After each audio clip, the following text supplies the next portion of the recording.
Okay, Assalamualaikum warahmatullahi wabarakatuh kepada anak-anak 3GK. Okay, memandangkan apabila cikgu buat kelas secara Google Meet, ramai yang mengadu tidak dapat join kelas disebabkan oleh berbagai masalah. Jadi untuk topik ini, tangent kepada bulatan, cikgu akan guna teknik rakaman video, dan apabila kamu berkelapangan, kamu boleh menonton video ini dan disusuli dengan latihan pada penghujung sesi pembelajaran pada hari ini. Okey, kita masih lagi dalam topik bulatan dan subtopik pada hari ini adalah tangent kepada bulatan. Okey, sebelum ini kita telah belajar tentang sisi 4 kitaran. Okey, apa yang dimaksudkan dengan tangent kepada bulatan ialah garis lurus. Tangent ialah garis lurus yang menyentuh bulatan itu pada satu titik sahaja. Okey, maksudnya dia menyentuh lilitan bulatan tersebut pada satu titik, dan titik itu dinamakan titik sentuhan ataupun lebih tepat lagi titik ketangenan. Okey, cikgu ulang. Tangent kepada bulatan ialah garis lurus yang menyentuh bulatan itu pada satu titik sahaja, dan titik itu dinamakan titik sentuhan ataupun titik ketangenan. Okey, contoh kita ada satu bulatan dan kita ada satu garis yang menyentuh bulatan tersebut pada satu titik sahaja. Okey, dan katakan kita ada satu lagi garis yang berwarna hijau, dan garis ini juga menyentuh bulatan pada satu titik sahaja.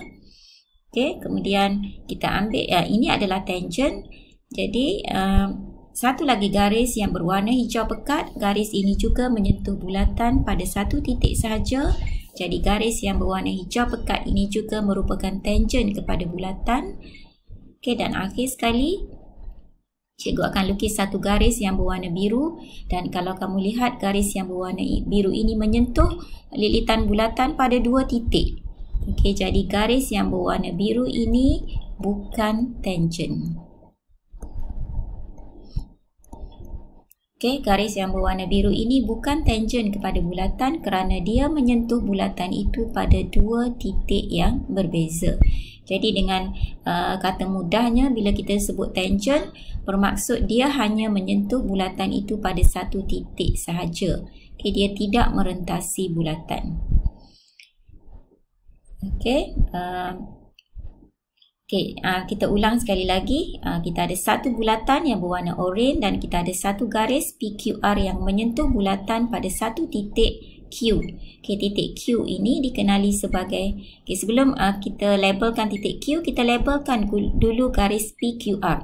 Okey, dikenali sebagai garis tangent PQR dan dia menyentuh bulatan pada titik Q, dan titik Q ini dikenali sebagai titik ketangenan. Kadang-kadang boleh juga dikenali sebagai titik sentuhan, dan yang paling penting ialah jejari yang berwarna biru ini, sudut di antara jejari dengan tangent ialah 90 darjah. Itu ciri yang sangat penting. Okey, tangent kepada bulatan. Okey, dekat sini kita ada tiga tangent yang berwarna hitam, yang berwarna biru cair sikit, dan satu lagi yang berwarna biru pekat. So, apa yang cikgu nak tunjukkan di sini ialah sudut di antara tangent dengan jejari. Yang pertama dekat sini sentiasa bernilai 90 darjah. Biasanya sudut 90 darjah ini akan ditandakan dengan tanda petak segi empat. Okey, begitu juga bagi tangent yang kedua yang berwarna biru cair, sudut di antara jejari dengan tangent juga 90 darjah, dan tangent yang ketiga yang berwarna biru pekat pun sama, sudut di antara tangent dengan jejari ialah 90 darjah. Okey, walaupun tidak diberitahu, kamu mesti tahu bahawa sudut di antara jejari dengan tangent kepada bulatan ialah 90 darjah. Okey, seterusnya, konsep tangent sepunya. Kita ada dua bulatan, sama, tak kiralah sama ada bulatan tersebut bersaiz sama ataupun berbeza. So, garis yang berwarna hitam ini merupakan tangent sepunya kepada kedua-dua bulatan. Okey, tangent sepunya. Maksudnya berkongsi tangent. Okey, rajah menunjukkan sebuah bulatan berpusat O yang terterap di dalam segitiga ACE. Kenal pasti semua tangent bagi bulatan. Okey, bagi segi bulatan yang tertera, kita dapati tangent yang pertama ialah yang inilah sebab dia menyentuh pada titik D. Jadi kita boleh tulis garis CDE.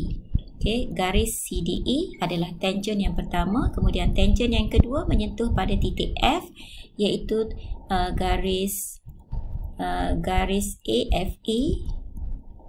Okey, dan yang ketiga yang ini menyentuh pada titik B iaitu garis ABC. So kita ada 3 tangent dekat sini. Okey, ini ulangan daripada tadi. Tangent kepada suatu bulatan adalah berserenjang. Berserenjang bermaksud bersudut 90 darjah. Okey, dengan jejari bulatan itu pada titik ketangenan, kita ulang, kita ada satu tangent PQR dan kita ada jejari Q adalah titik ketangenan, kemudian biasanya pusat kita label sebagai O. Okey, OQ adalah jejari, jadi sudut di antara jejari dengan tangent adalah 90 darjah. Okey, kita lihat satu contoh soalan berkaitan dengan tangent. Okey, diberi O ialah pusat bulatan dan PQR ialah tangent kepada bulatan pada titik ketangenan Q. Cari nilai X. Okey, jadi apabila diberitahu bahawa PQR adalah tangent, jadi secara automatiknya kita tahu bahawa sudut dekat sini adalah 90 darjah. Jadi apabila kita nak cari nilai X, kita boleh guna hasil tambah sudut dalam segitiga iaitu bernilai 180 darjah. Jadi kita boleh buat persamaan X tambah 60 darjah tambah 90 darjah bersamaan dengan 180 darjah. Dekat sini pun kamu dah dapat markah. Kemudian kita tambah dulu. X tambah dengan 90 tambah 60 kita dapat 150 darjah sama dengan 180 darjah. Kemudian bawakan nombor ke kanan. X sama dengan 180 darjah tolak 150 darjah. So X bersamaan dengan 30 darjah. Okey, so dalam penyelesaian masalah bulatan ini kita banyak menggunakan konsep jumlah ataupun hasil tambah sudut dalam satu segitiga. Okey, seterusnya kita lihat sifat-sifat dua tangent bagi suatu bulatan. Ini yang kedua, bahagian yang terakhir untuk tangent. Okey, diberi AB dan BC adalah tangent. Okey, katakan kita ada satu bulatan dan kita ada dua tangent yang bertemu pada titik B. Okey, dua tangent BC dan juga AB bertemu pada titik B. Kemudian kita sambungkan kedua-dua jejari. Kita ada OC dan OA adalah jejari dan kita belahkan tangent tersebut daripada O ke B dan pernyataan berikut adalah benar. Yang pertama, sudah tentulah sudut tu adalah 90 darjah. Kemudian yang kedua, OC akan sama dengan OA. Okay, OC akan sama dengan OA. Kenapa? Sebab kedua-duanya adalah jejari. Yang itu awak kena tahu. Okay, sifat yang kedua, yang ini juga akan sama panjang. Jadi kita boleh tulis BC sama dengan AB. Dia sama panjang. Kemudian lagi satu, sudut di pusat ini mesti sama. Walaupun tak diberitahu, kita boleh label sebagai X. Sudut dia mesti sama. Okay, kalau kita tulis dalam bentuk penyataan, ini dikenali sebagai sudut COB. COB. Okay, COB. Yang penting O ni berada di tengah-tengah sebab dia adalah pusat sudut. So COB ataupun awak boleh juga ambil BOC. Okay, sama dengan sudut AOB. Okay, sudut AOB. Okay, dan akhir sekali, sudut pada bucu ini juga mesti sama. Okay, so kita boleh tulis sudut CBO sama dengan sudut ABO. Okay, apabila kita melabel sesuatu sudut, pastikan kedudukan sudut itu berada di tengah-tengah. Okay, so sifat ini sangat pentinglah dalam penyelesaian masalah yang berkaitan dengan tangent bagi bulatan. Okay, kita lihat satu contoh. Diberi ABC dan ADE adalah tangent bagi bulatan. Cari nilai X dan Y.